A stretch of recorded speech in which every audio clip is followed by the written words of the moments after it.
Welcome back, everyone. Larry Johnson joins us today, a former CIA analyst and former employee at the U.S. State Department's Office of Counterterrorism, who now also writes on Sonar 21, and I've left a link in the description. So thank you, Larry. It's great to see you again.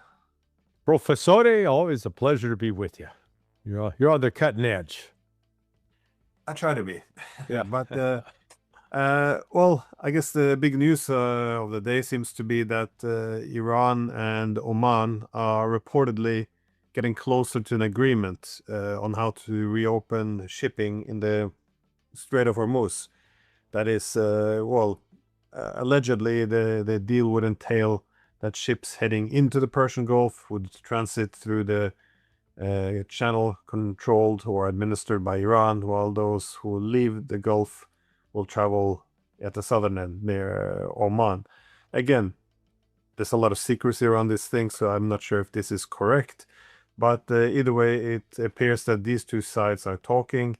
In the past, the U.S. will threaten Oman not to make a deal with the Iranians. Now it seems that the U.S. wouldn't mind it, that there comes some kind of a deal that opens up the strait. But of course, this will be a huge shift.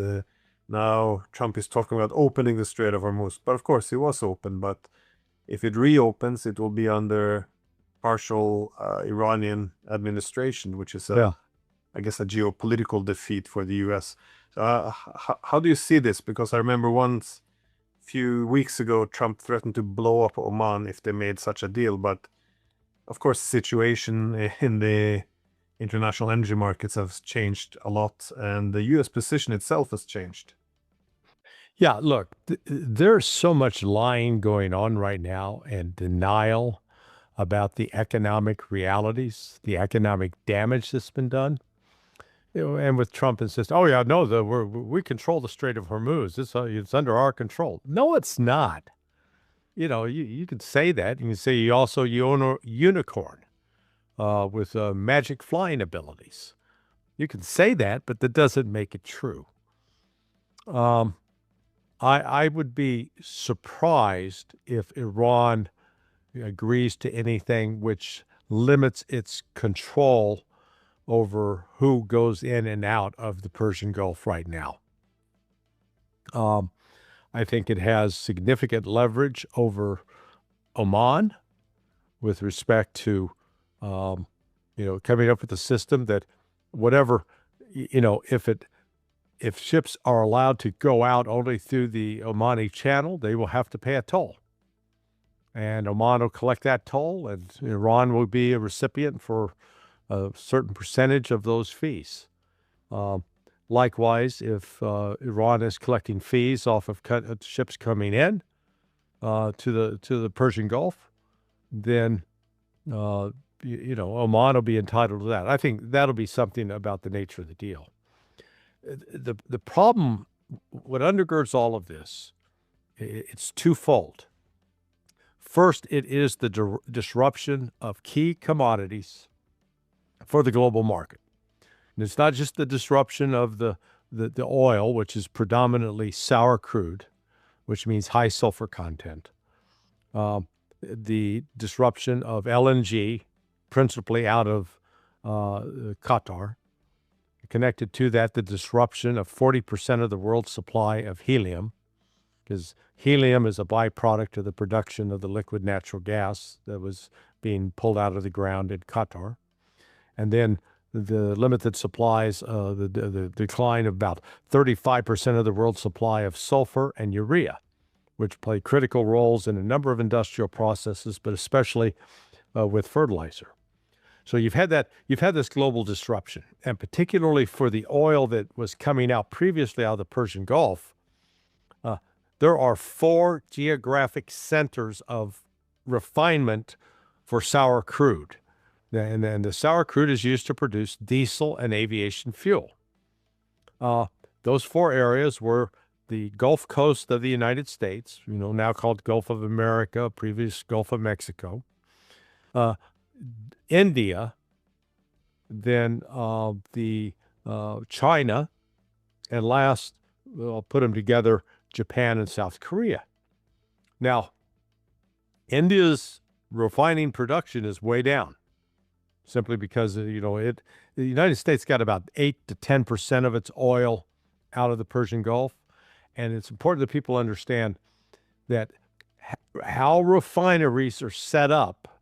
They're built to handle specific types of oil. And the simplest way to say is they're built up either to handle high sulfur content or low sulfur content. The low sulfur content is called sweet. United States produces tons of that. We got abundance. We produce so much we're able to export that to other countries. Our problem is only 30% of our refineries are set up to handle that sweet crude.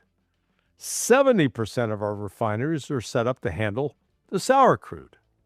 That's why the United States has to import it from Canada, Mexico, Venezuela, and formerly from Russia and the Persian Gulf.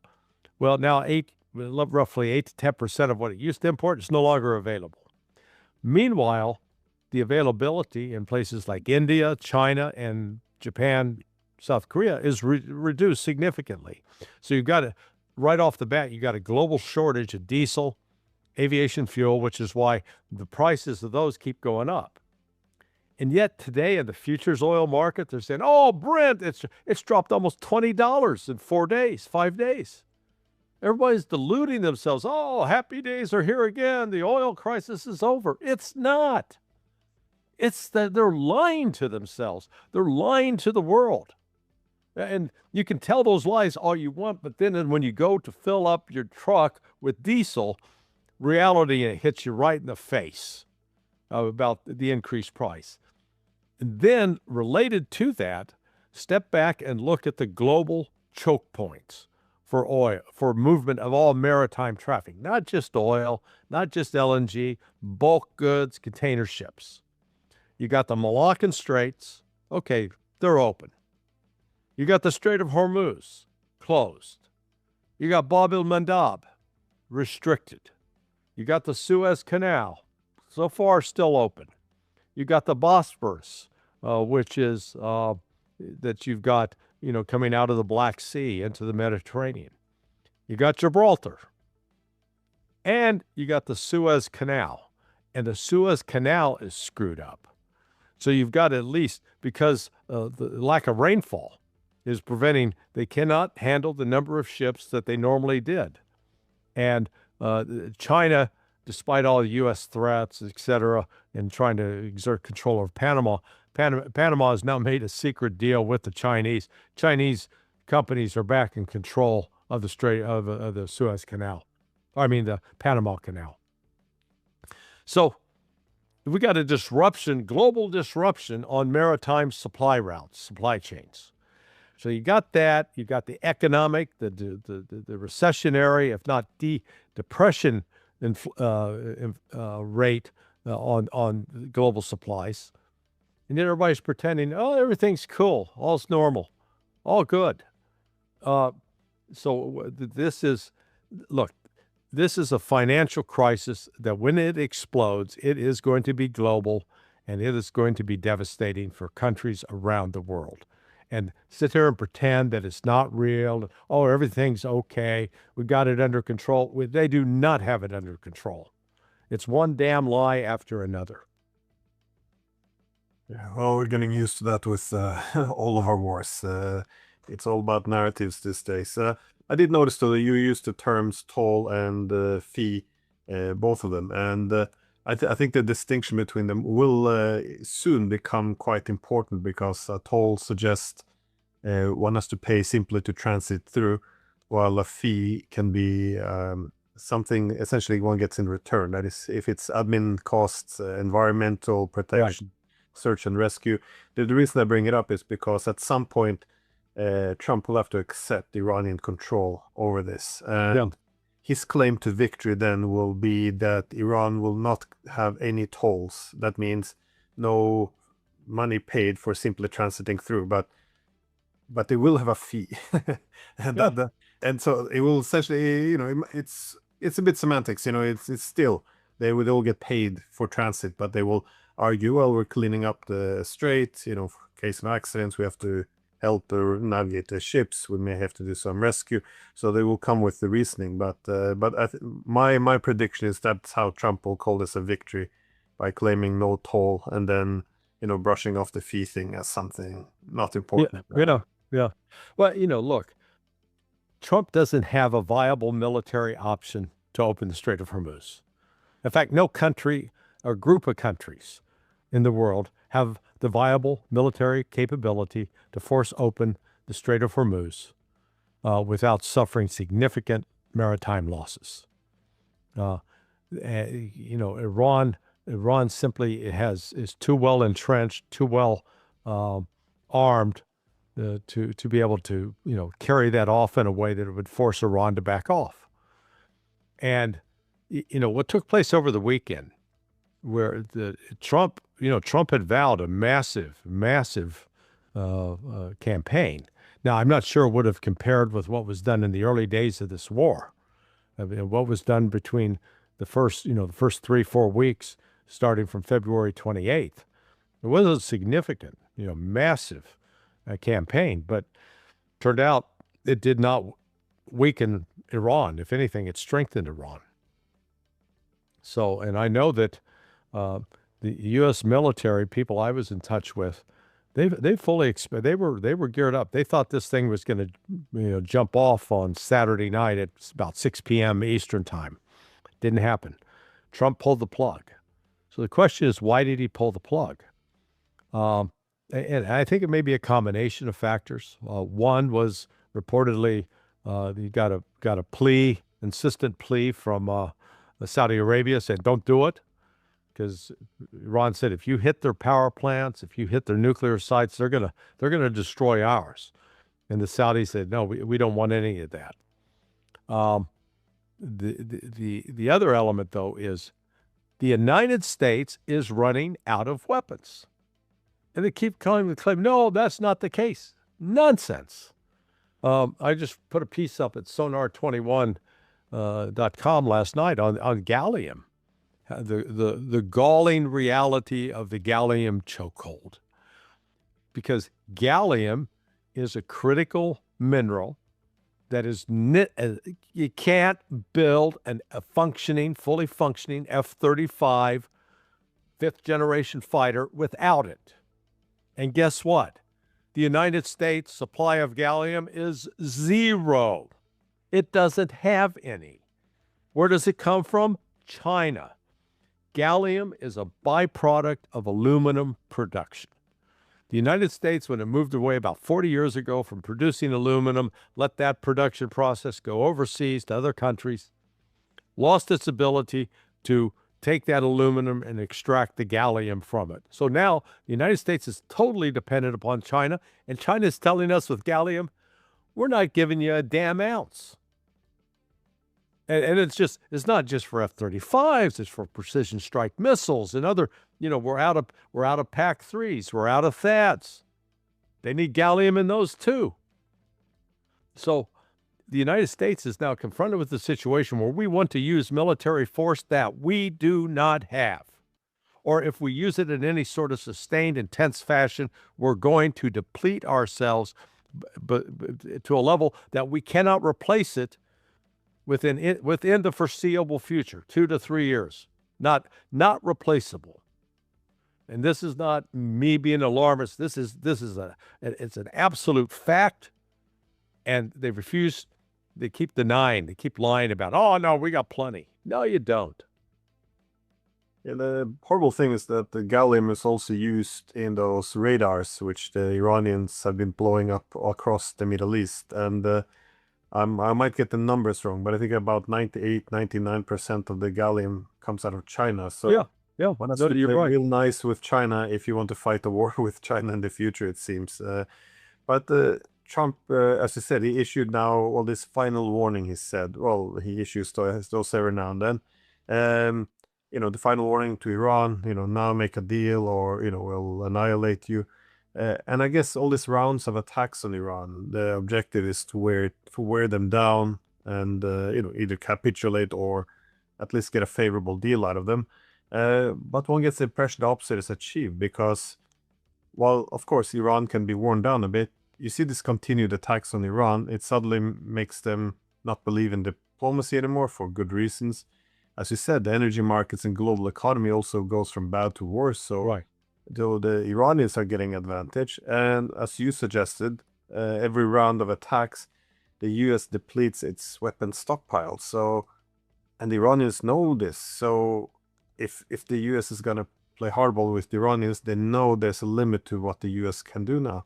So it seems as if all of this escalation, it could have the opposite effect. But what do we actually know, though, specifically about how bad the weapons, the lack of weapons are?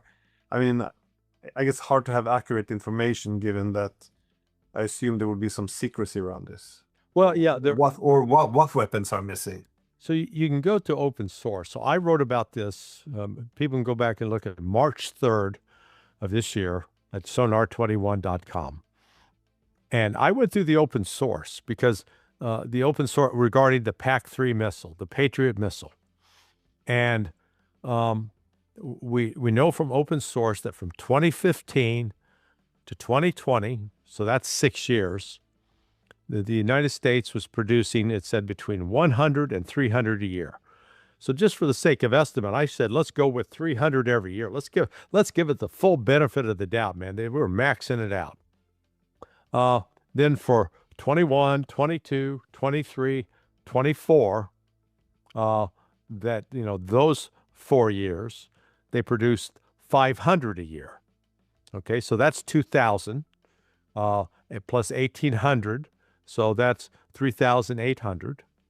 And then in 2025, I think the number was that they produced like 620.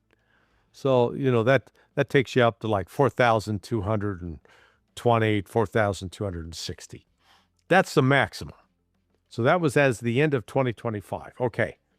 Then you start doing subtraction. How many missiles were given to Ukraine that they fired? Remember, every time they fire a PAC-3, they're firing 2 against one incoming target. Estimated they gave Ukraine roughly 1,000. Okay, so we go from 3,600 down to, or 4,600 down to 3,600.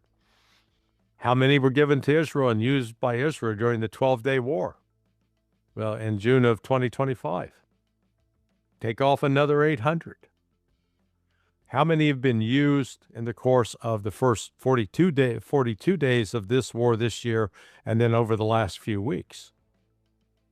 Guarantee at least 1,500.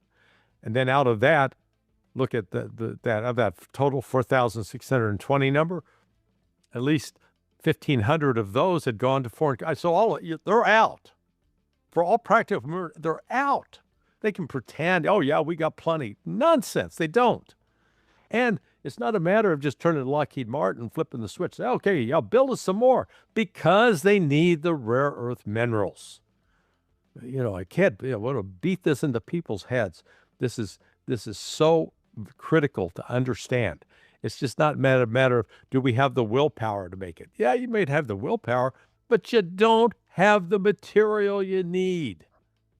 And then on top of it, apparently, the PAC-3 missile has got like 20 or more subcontractors that each make like one little part. Then each part has to be tested. So, getting them assembled becomes a multi-year process. I mean, it's insane. So, the United States can pretend, and same with Tomahawks. Right now, they're saying the United States has about 2,000 left. All I can say is what we know for certain is during the first 5 weeks of the war that started on February 28th, the United States fired 850, according to U.S. sources. So that got that down to 2,000. And remember, that's 2,000 for the entire Department of Defense, all the regional commands, for Pacific Command, for European Command, for Central Command. I don't think they give any to AFRICOM. Africa Command, or Southcom, the South America or South Central America Command. But if you take 2,000 and divide it 3 ways, that means PACOM's got 750, roughly. That Central Command has 750, and EUCOM has 750. PACOM says, hey, we need it in case we have to go to war with the Chinese. And the European command said, hey, we got to have it in case we have to go to war with Russia. And so, if CENTCOM burned through 850 in 5 weeks, they're left with 750 now. Tell me about how long you can sustain an intensive campaign. So, I mean, it's like the United States has created a system that is so counterproductive that it cannot meet its own defense needs anymore. The supply chains are dependent upon China principally. And notice Iran doesn't face those obstacles.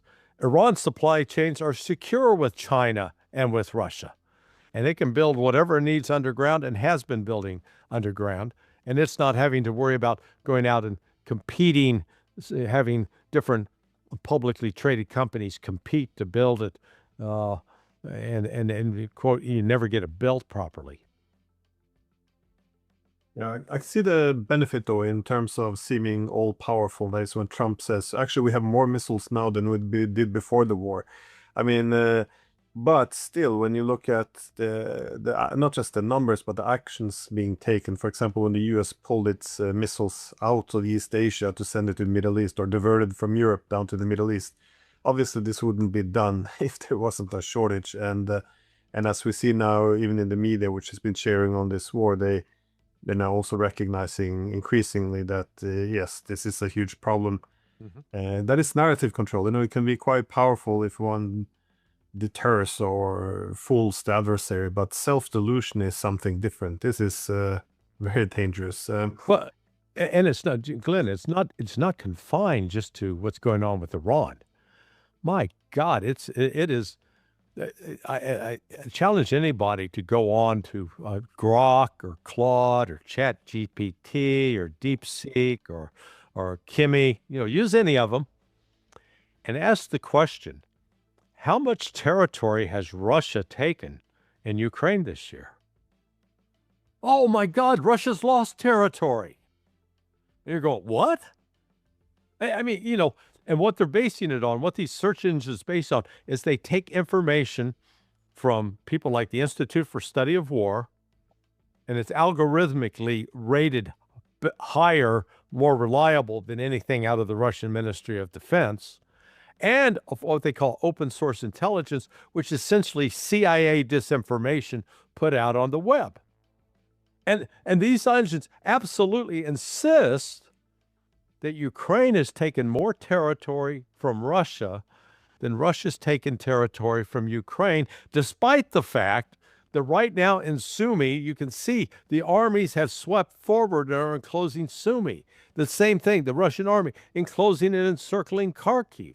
They have advanced significant Konstantinovka in Ukraine, except Ukrainians keep saying, oh, no, we still got control of that. And so these AI search engines go, well, I mean, if Ukraine said it, it's got to be true. I mean, it's just such total horseshit. But it's put out there as a fact, shaping public perceptions, when the reality on the ground is 180 degrees opposite.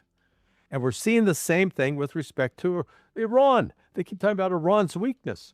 Iran has driven the United States military effectively out of the Persian Gulf. It's knocked out at least 19 radars and or satellite communication systems. It's forced the United States to withdraw personnel from bases, army bases in Kuwait, from the naval base in Bahrain, from the Air Force base in Al Udeid in Qatar, and locate where? They're going primarily to Israel. They've even forced them out of air bases in Jordan because they've come under sustained attack. But do you see Iran changing its posture a bit, or its tactics? That is, I got the impression from the beginning of this war that Iran has been largely reacting to US moves. That is, if the US attacks, the Iranian response in a somewhat symmetrical way. That is, it demonstrates its ability to go up the escalation ladder with the United States. And then it's been quite successful at this, and it's also quite a powerful move because the US now knows that Iran predictably can escalate if it does. So the consequences of escalation are quite clear. It's not as if they can bomb Iran's, for example, critical infrastructure without seeing this exact same thing being hit across the Gulf states. So it knows it can't pressure Iran further, which is why the US is cautious to go further up that escalation ladder. And indeed, it must de-escalate. However, that being said, it also, by Iran simply responding to the US, it also handed a lot of power over to the US because it essentially gave the US escalation control. That is, it can decide when the war begin, it can bomb 1 week and then decide, oh, let's negotiate the next. And, sometimes this seems to be coordinated, that the bombing begins or bombing begins when the stock market closes, and then it ends when it opens. And we have, of course, these talks about, oh, now we're going to talk again.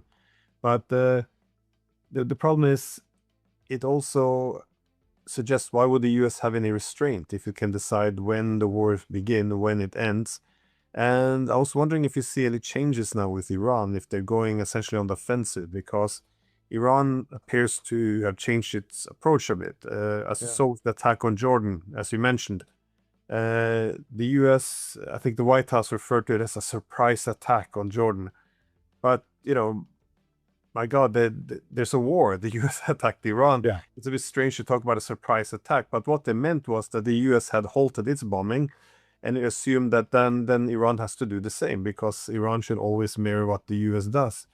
But you see the Iranians essentially, changing its game now, or may I read too much into this, perhaps? No, I don't think you're reading too much into it. I mean, let's look at what's happened over the course of the last 2 weeks. Even after Iran has continued to attack U.S. bases in Erbil, Iraq, that are primarily CIA Special Operations Forces bases that are there to provide training and assistance to the Kurds in anticipation of the Kurds launching attacks inside Iran. So Iran has been ruthlessly and relentlessly attacking those and blowing up both installations and personnel. We saw yesterday again that Iran launched attacks in Kuwait at U.S. Military installations. So not waiting for them to fire back. They're going after them. I think today we're going to see. So our Arbaeen is over, if I recall correctly, and Iraq is going to retaliate against the Saudis and the United States for that last attack that killed both IRGC and Iraqi members of their, let's call it the paramilitary group that's part of the government. They vowed they'd retaliate, but they were going to wait till after Arbaeen and the pilgrims leave, are no longer at risk. So no, Iran's not going to sit back and be a punching bag anymore. And and that was like the other night when they hit targets in Jordan. That was, the surprise attack. They were quite clear. Hey, we're going after. They saw something. They took a preemptive step against it. Yeah, that makes sense. But for the Iranians, the long-term, I guess, ticket for security would be, I mean, if I was Iranian, I would want to essentially destroy the entire US military ecosystem of the region. That is, the bases are again, across the Gulf states. There will always be this incentive to build up an alliance. And it did. This is not advocacy. I'm just saying, if I was Iranian, I see the security situation being in their shoes. This is how I would see it, that this should be the long-term path for security. Now, you can achieve this through some means. You can, of course, control the Strait of Hormuz and put some, geoeconomic pressure on the Gulf states to scale back their security partnership with the United States. Or you could just destroy all the bases and, essentially make it clear to the US that its bases in the region are vulnerable. They're not as asset, they're a vulnerability. And also signal to the Gulf states that their countries will not be more secure, but they will be more exposed. If that message comes across, the US would have an incentive to, I guess, pull back a bit. I'm not sure if they can move everything to Israel, but essentially get rid of the bases in the near proximity of Iran. Because this will also shift the politics of the region by having US bases, as we also see in Europe. But do you see any, How do you see the likely success of that objective? Because it is quite a grand objective, one has to say. I mean, the U.S. military is the most formidable in the world. Well, I disagree. It's the most expensive in the world. Expensive and formidable are two different things. We've already demonstrated the limits of the power of the U.S. Navy. On paper, yeah, man, you've got this powerful, these aircraft carriers, strike groups, man, who can stand against them?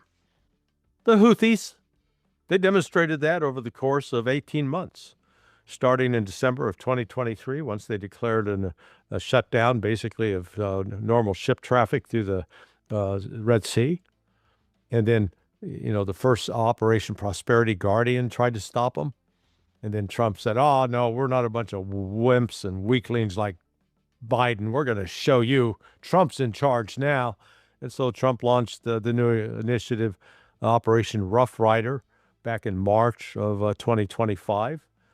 And 7 weeks later, after losing one MQ-9 Reaper per week, and each one goes for a tumor about $65 million apiece, so they came close to losing almost $500,000 worth of Reapers, and then 3 F-18s that, under different, one fell off the ship, one got damaged by friendly fire, who knows what happened to the other one. And those aircraft come up to probably another 300 million combined. So it's all of a sudden you're out almost $1 billion, and Trump's declared, the Houthis have capitulated. We're going home. The rest of the world saw it for what it was. The United States didn't compel them militarily to surrender, not at all. So what has transpired, despite the promises of the United States to the Gulf Arabs, we got your back. We're here to defend you. Come on, trust us. Who can withstand us? Now, here those guys are 5 months later into this war going, looks like Iran can withstand you. Not only can Iran withstand you, Iran has forced you out, and you have been unable to protect us. You've been unable to defend us. You promised us these air defense systems that don't work. You had to spend billions of dollars on your military equipment that doesn't work. We're less secure, not more secure now. And the United States, how's it replied? It's abandoned those bases. In Al Udeid, it used to be it was the de facto forward headquarters of AFCENT, Air Force Central Command.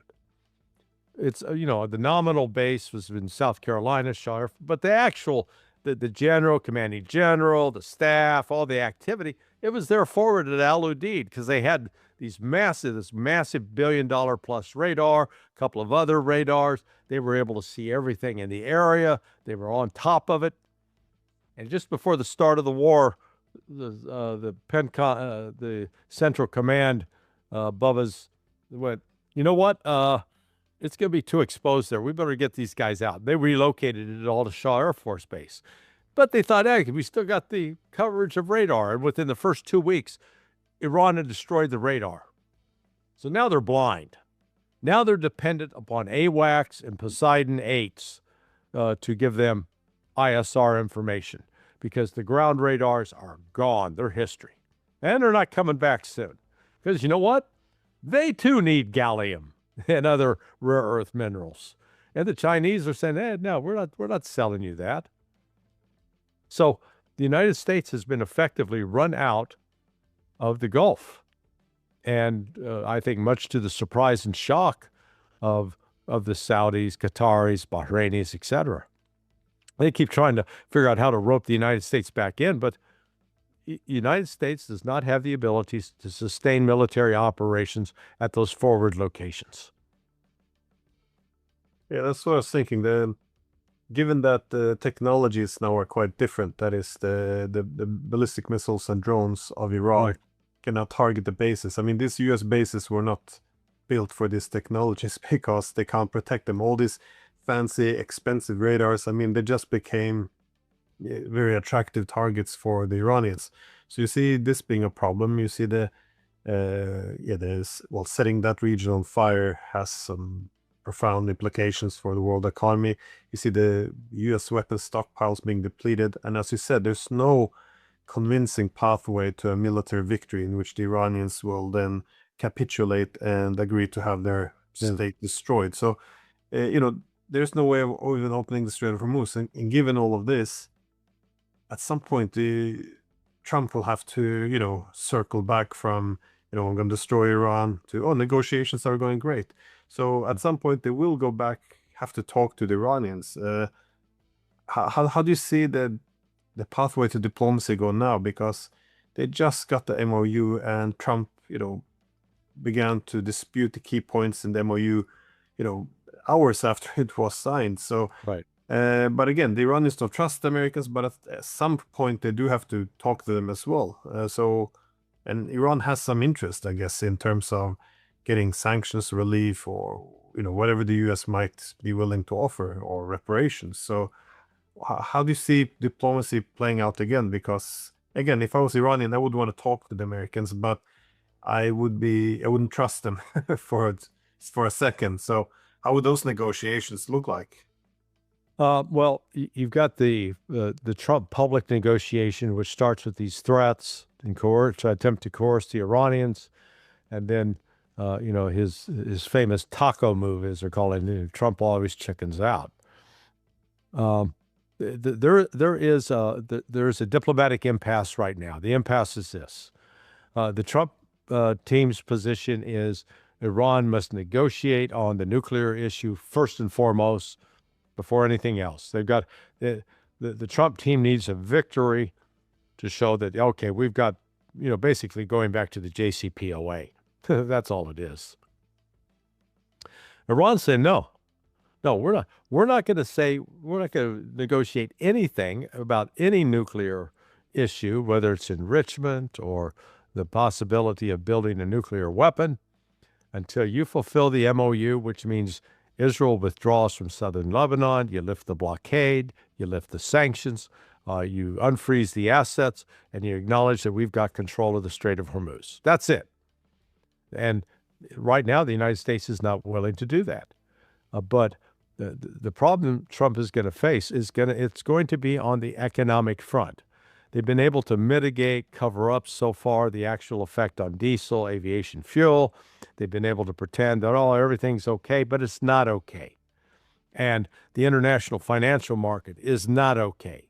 The dollars on the international market is not okay. People aren't lining up to buy the dollars, just the opposite. Whereas the Chinese are in a much stronger position. They've been buying gold like mad and stockpiling gold. Why? Because they're going to have a gold-backed currency. And when people around the world are looking to invest, do you want to invest in the United States where you just got Donald Trump's promise, oh, yeah, we'll gladly pay you Tuesday for a hamburger today?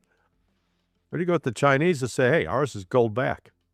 You buy it, you got guaranteed for, each dollar will have X amount of value on gold, depending on what the gold market is.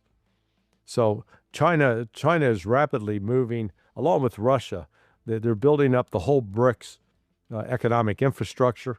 And, the United States is going to have to contend with that, because the impact of the shutdown of the Persian Gulf right now, it's a global economic impact. Now, China, for its effort, on one hand, is trying to mitigate that because they depend upon exporting to the global south. But at the same time, they've shown no indication that they're going to abandon Iran and force Iran to surrender to the United States. Just the opposite. Because the Chinese recognize as well, they're next on the menu. If Iran goes down, if Russia goes down, China's next on the menu. And they understand this. So they're playing, they're planning for it and are prepared to deal with that. That's where, the United States hasn't even planned for this. We thought, the supply of earth minerals, that'll take care of itself somehow. And any solutions are, a good 3 to 5 years away for the West. So I think the economic realities are ultimately going to be what's going to compel Trump. He's going to have to make concessions to Iran that will basically establish Iran as a winner in this confrontation. It'll drive the neocons and the Zionists crazy, but it's not like the United States lacks the will to use military power. It doesn't have the military power to use in a way that it's willing to incur the losses that would accompany its use. I always make the point that in Europe, they seem always convinced that whatever limits the US is never its capabilities, but always the intention. So if the US just gets committed to something, then it will prevail because its resources are seemingly unlimited. But that's what we're seeing is obviously not the case. But given that Iran is now, as the US military all starts to break down in the Middle East, they will have to coordinate or I guess adjust their demands accordingly. And of course, one of the things they want an immediate end to is the US naval blockade on the Strait of Hormuz. As we see, the US even denied some states, like Qatar was transferring LNG out of the Strait of Hormuz to Pakistan, but because they used the Iranian route and made a deal with Iran, the Americans blocked it, which I thought was fascinating.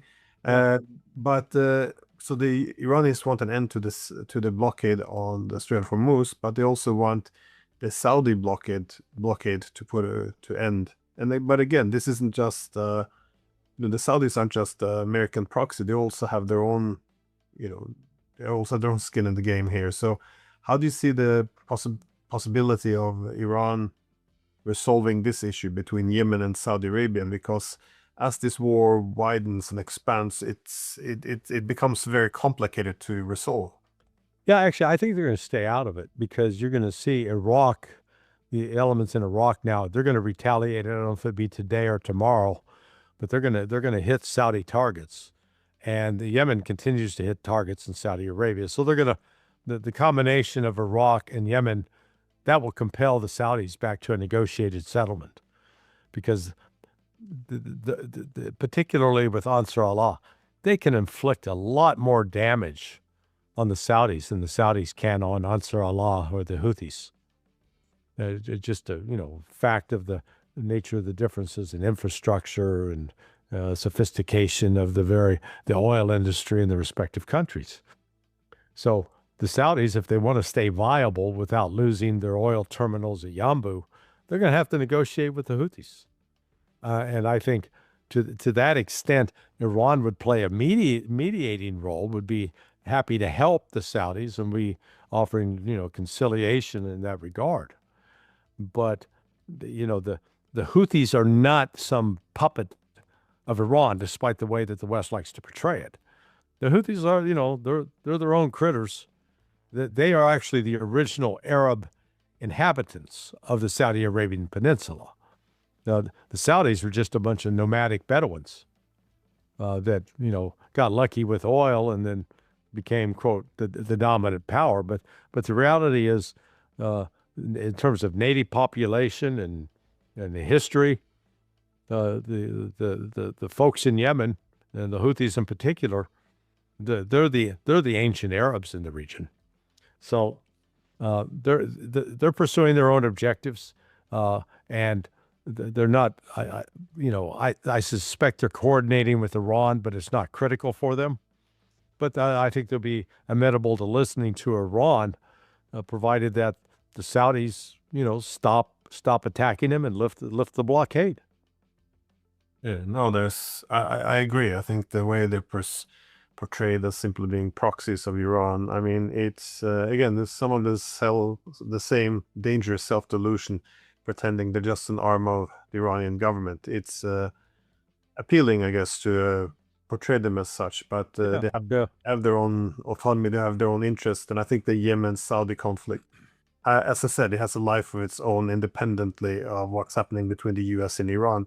My last question, though, was just about, as the US military capabilities are diminishing in the region, we see also different development, which is quite interesting. That is also reported in the Western media, who have no love for Iran, which points out that Iranian missile capabilities appear to be increasing. You would think at the end of the war they would be they would be getting worse, but you see, even the larger papers in the U.S. recognizing that the missiles are getting faster, they are able to evade missile defense to a greater extent, and they're getting much more deadly.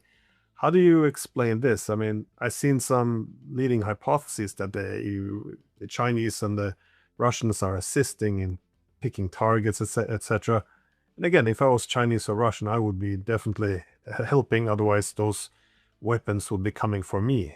So, Yeah. while I would see a common cause with the Iranians, but are there any other explanation? How do you explain this? The enhanced capabilities of the Iranians. Well, there are a couple of several factors. Number one, and during the 12-day war in 2025, Iran relied upon GPS for targeting its missiles, and discovered only to its chagrin that the United States and Mossad could backdoor the GPS and actually divert missiles from their intended targets.